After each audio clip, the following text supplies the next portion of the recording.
పేరుకి పెద్ద పేరున్న దోసల హోటల్ అది. కాని దోసలు తినేవాళ్ళు లేక కళదప్పింది.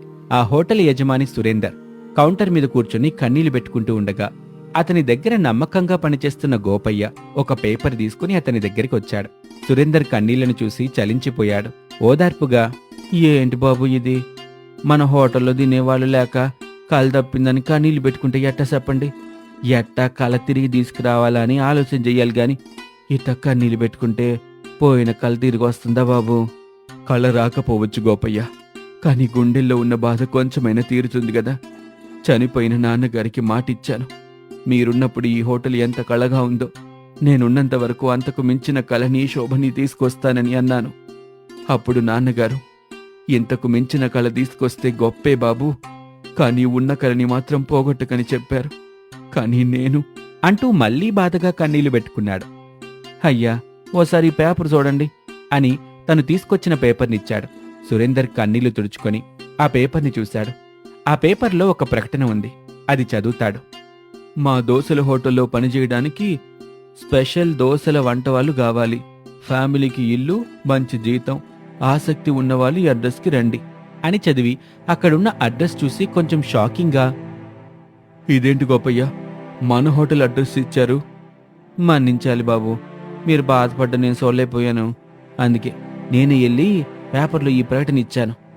దోశలు చేయడంలో చేయి తిరిగిన వంటాళ్ళు ఎవరైనా ఉంటే మన దగ్గరకు వస్తారంట చేయించాను బాబు. మన దోశల హోటల్ తిరిగి పూర్వ వైభవం తీసుకురావాలంటే సరైన వంట వాళ్ళు కావాలి బాబు. అయితే ఈరోజు మన దోశల హోటల్కి వంట వాళ్ళు వస్తారన్నమాట. వాళ్లను అన్ని వివరాలు అడిగి మనకు కావాల్సిన వంట వాళ్ళని తీసుకోవాలి. తిరిగి వాళ్లతో కొత్తగా మళ్ళీ మనం మన దోశల హోటల్ని ఓపెన్ చేయాలి. అంతేనా గోపయ్య? అవును బాబు, మనం ఏ ప్రయత్నం చేయకుండా ఉంటే, మౌనంగా ఉంటే ఎట్టా చెప్పండి. అందుకే నేనిట్ట ఆలోచించి మీకు చెప్పకుండా ఈ పని చేశానయ్యా. మంచి పని చేసావులే గోపయ్య అని వాళ్ళిద్దరూ మాట్లాడుకుంటూ వచ్చే దోశల వంట వాళ్ల కోసం చూస్తూ ఉంటారు. రమేష్ న్యూస్ పేపర్ పట్టుకుని మురిపెంగా ఇంటి దగ్గరికి వచ్చాడు. అరుగు మీద కూర్చొని మనవడు హరీషు, మనవరాలు భవ్యలతో నవ్వుతూ మాట్లాడుతున్న తన తండ్రి ప్రసాద్ కనిపించాడు. తన తండ్రి అలా నవ్వుతూ ఉండటం రమేష్కి చాలా బాగా నచ్చుతుంది. సంతోషపడుతూ, నాన్న, నువ్వెప్పుడు ఇలాగే నవ్వుతూ ఉండాలి. నా మనవడు మనవరాలు నా దగ్గరే ఉన్నంత వరకు నేనెప్పుడు ఇలా నవ్వుతూనే ఉంటాను బాబు. వీళ్ళిద్దరూ నా కళ్ళు, ఇద్దరూ నా జీవితం, నా ప్రాణం. ఏ క్షణమైతే వీళ్ళు నాకు దూరం అవుతారో ఆ క్షణమే చచ్చిపోతాను బాబు. నాన్న, ఇంకెప్పుడు చావు గురించి మాట్లాడుకో. అయినా మిమ్మల్ని వదిలి మేమెక్కడికి వెళ్తానన్నా? ఈ భూమి మీద ఉన్నంతకాలం కలిసే ఉంటాం, కన్నుల పండగగా ఉంటాం, కష్ట నష్టాల్ని కలిసే పంచుకుంటాం. బాబు, నేను కోరుకునేది ఇదే. మేం ప్రాణాలతో ఉన్నంత వరకు కలిసిమెలిసే ఉండాలి, ఉంటాం. చెప్పుడు మాటలు, చెడు ఆలోచనలు చెయ్యొద్దు. ఇంటిని రెండు ముక్కలు చెయ్యొద్దు. అప్పటి వరకు యముడొచ్చి నీకు టైం అయింది, నిన్ను తీసుకెళ్తానని చెప్పినా నేను రానని యుద్ధం చేస్తాను. అబ్బా తాతయ్య, నాన్నతో నువ్వు తర్వాత మాట్లాడుకోవచ్చులే. ముందు మాకు కథ పూర్తిగా చెప్పు. తెనాలి రామకృష్ణ తెలివిగా అక్కడి నుంచి అసలు ఎలా తప్పించుకున్నాడు? అవును తాతయ్య, నాన్న నువ్విక్కడి నుండి వెళ్ళు నాన్న. మాకు తాతయ్య తెనాలి రామకృష్ణ తెలివి గురించి చెప్తున్నాడు. మధ్యలో నువ్వొచ్చి కథ చెప్పకుండా చేస్తున్నావు. సరే సరే పిల్లలు. నాన్న, ఈ అత్తకొడలు ఎక్కడున్నారు? ఇంకెక్కడుంటారు బాబు, ఇంట్లోనే ఉన్నారు. ఒకరి మీద ఒకరు కోపంగా ఉన్నారు, ఆవేశంగా అరుచుకుంటున్నారు. నాతో పెట్టుకోవాలా అని మీ అమ్మ అంటంటే ఏమాత్రం తగ్గేదేలే అత్తయ్య అని అనామిక అంటుంది. వెళ్ళు, లోపలికెళ్ళు, నీకే తెలుసుద్ది. అయితే ప్రపంచం బద్దలయ్యేలా ఉందన్నమాట.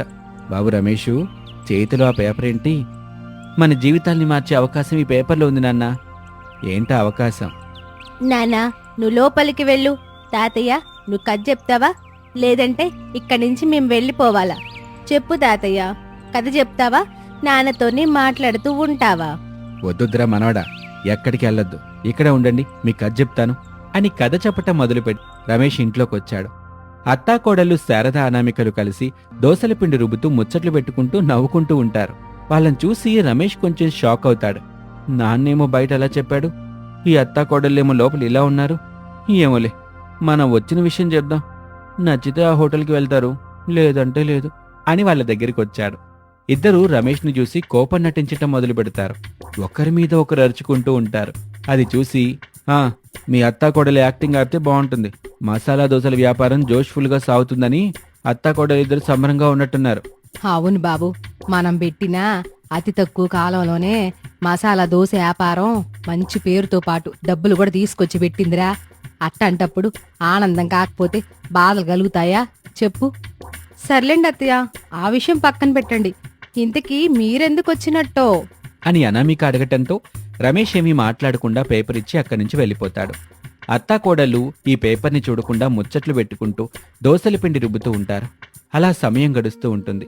రోజులాగానే ఆ రోజు కూడా సాయంత్రం అత్తాకోడళ్ళు మసాలా దోశలు అమ్ముకుంటూ ఉంటారు. కోళ్ళ టైం గడుతున్న కొద్దీ మసాలా దోశలు తినడానికి వచ్చే వాళ్ళ సంఖ్య పెరిగే అవకాశం లేకపోలేదు. మనం తీసుకొచ్చిన పిండి సరిపోద్దా లేదా? సరిపోతుందిలే అత్తయ్య, మీరేం కంగారు పడకండి. వచ్చిన వాళ్ళ దగ్గర డబ్బులు తీసుకుంటూ సర్వీసులు చేసుకుంటూ ప్రశాంతంగా ఉండండి, వెళ్ళండి అని చెబుతూ ఉండగా నిరాశ ముఖంతో సురేందర్ గోపయ్యలు కలిసి అత్తాకోడళ్ళ మసాలా దోశ తినడానికి వచ్చారు. శారద వాళ్ళకి మసాలా దోశ తీసుకొచ్చి ఇచ్చింది. ఇలా నోట్లో పెట్టుకుంటారో లేదో అలా చకచక ఆనందంతో తినేస్తారు. 2, 3, 4, 5 దోశలు తినేస్తారు. అది చూసి అత్తాకోడలు సంతోషపడతారు. సురేందరు గోపయ్యలు అత్తాకోడల దగ్గరికి వచ్చారు. ఇలా చూడండి తల్లులు, మీతో కొంచెం దోశల బిజినెస్ మాట్లాడేదుంది. అయ్యో, ఇప్పుడు కాదు, చూస్తున్నారు కదా దోశలు తినేవాళ్ళు ఎక్కువగా ఉన్నారు. ఇప్పుడు కాదు, 10 దోశల వ్యాపారం గురించి మనం మాట్లాడుకుందాం. అప్పటి వరకు వెయిట్ చేస్తాం తల్లి, దోశలు తింటూ ఉంటాం అని చెప్పి అప్పుడప్పుడు దోశలు తింటూ ఉంటారు. అలా సమయం 10 గంటల వరకు వచ్చింది. అత్తాకోడలతో సురేందర్ తన హోటల్ గురించి చెప్పాడు. తప్పుగా అనుకోబాకండి బాబు గారు, మేము మీ దగ్గర పని చేయలేము. అలా అనకండి తల్లి, ఆ హోటల్ అనేది మా నాన్న సెంటిమెంటు. అది నడుస్తూ ఉంటే మా నాన్న నాతో జీవించి ఉన్నట్టుగా ఉంటుంది. నాన్న ప్రేమని అర్థం చేసుకోండి. మీరిక్కడ కష్టపడితే వస్తున్న డబ్బుల కంటే కొంచెం ఎక్కువే ఇస్తాను, నన్ను నమ్మండి. అది హోటల్ కాదు తల్లి, మా నాన్న జ్ఞాపకం అని చెబుతుంటే అనామికకి నాన్న ఎమోషన్ నచ్చింది. ఏమంటారత్తయ్య? నువ్వు చెప్పవే, ఏమంటావు? వారం రోజుల క్రితం మన ఇంట్లో ఆయన మావయ్య మాట్లాడుకుంటుంటే మనం విని కన్నీళ్లు కూడా పెట్టుకున్నాం కదా. ఎందుకు? నాన్న ప్రేమ గురించి వాళ్ళు మాట్లాడుకున్నారు. కోళ్ళ తన తండ్రి బతికినంతకాలం నవ్వుతూ బతకాలని కొడుకు రమేష్ కోరుకున్నాడు కదా, అందుకు మనం కన్నీళ్లు పెట్టుకున్నాము. ఇక్కడ సురేందర్ బాబు గారు కూడా అదే కోరుకుంటున్నారు. తన దోశల హోటల్ రూపంలో తన తండ్రిని బతికించుకోవాలనుకుంటున్నాడు. దోశలమ్మి హోటల్ బాగా నడుపుకుంటూ తన తండ్రిని బ్రతికించుకోవాలనుకుంటున్నాడు. ఇందులో తప్పేమీ లేదు కదా. అయితే ఇప్పుడు మనం చేయాల్సిన సహాయం చేద్దామంటావా అని శారద చెప్పగానే సురేందరు గోపయ్య సంతోషపడతారు. బాబు, మేము రేపు నీ దోశల హోటల్ దగ్గరికి వస్తాం. కలిసి మంచిగానే నడిచేలా చేద్దాము. మీరు బాధపడబాకండి. చాలా సంతోషం తల్లి, రేపు మీకోసం ఎదురు చూస్తూ ఉంటాం అని చెప్పి అక్కడి నుంచి వెళ్ళిపోతారు. అత్తాకోడలు శారద అనామికలు మాట్లాడుకుంటూ ఇంటికి తిరిగొచ్చారు. ఏమైంది అనామిక, ఈరోజు ఎందుకింత ఆలస్యమైంది అని అడగగానే అనామిక వచ్చిన సురేందర్ గురించి వివరంగా చెప్తుంది. అయితే తప్పకుండా వెళ్ళి సహాయం చేయండి. మేం కూడా అదే విషయాన్ని మాట్లాడుకుంటూ వచ్చామండి. రేపు వెళ్ళి కలుస్తాంలేనండి. సరే, జాగ్రత్తగా వెళ్ళి కలవండి అని చెప్పగానే అత్తాకోడలు వెళ్ళి పడుకుంటారు. మరుసటి రోజున అత్తాకోడళ్ళు సురేందర్ హోటల్ దగ్గరికి వచ్చారు. సురేందర్ వాళ్ళని చూసి సంతోషపడ్డాడు. 2 రోజుల్లో చేయాల్సిన చేంజ్ మొత్తం చేసేసి ఆ హోటల్ని ఒక సరికొత్త హోటల్గా మారుస్తారు.